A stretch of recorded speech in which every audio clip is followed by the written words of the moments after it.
मन करा रे प्रसन्न सर्व सिद्धीचे कारण, मोक्ष अथवा बंधन सुख समाधान इच्छा ते. मने प्रतिमा स्थापिली, मने मन पूजा केली, मने इच्छा पुरविली, मन माऊली सकळांची. मन गुरु आणि शिष्य करी आपुलीच दास्य, प्रसन्न आप आपणास गती अथवा अधोगती. साधक वाचक पंडित श्रोते वक्ते ऐका मात, नाही नाही आन दैवत तुका म्हणे दुसरे.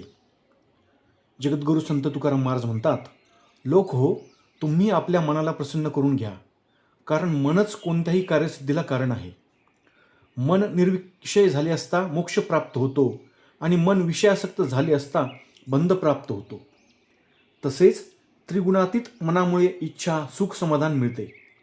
असे हे आपले मन ज्यावर जडते त्याचीच प्रतिमा ते आपल्या मनात तयार करते. मग मनानेच आपण आपल्या मनाची पूजा करतो आणि हेच मन आपल्या सर्व इच्छा आकांक्षा पुरविते.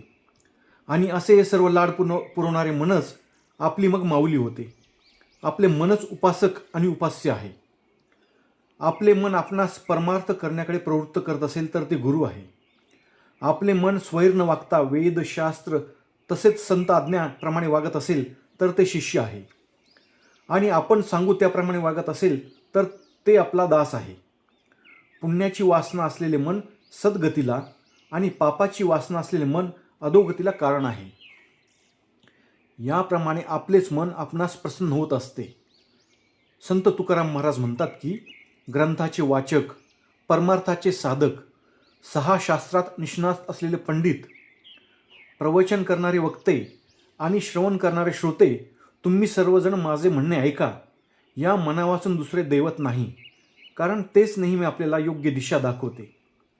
याकरता ते निरोगी ठेवा, मनाला प्रसन्न करून घ्या, म्हणजे तुमचे कोणतेही कार्य सिद्धीला जाईल. धन्यवाद. जय जय रामकृष्ण हरी.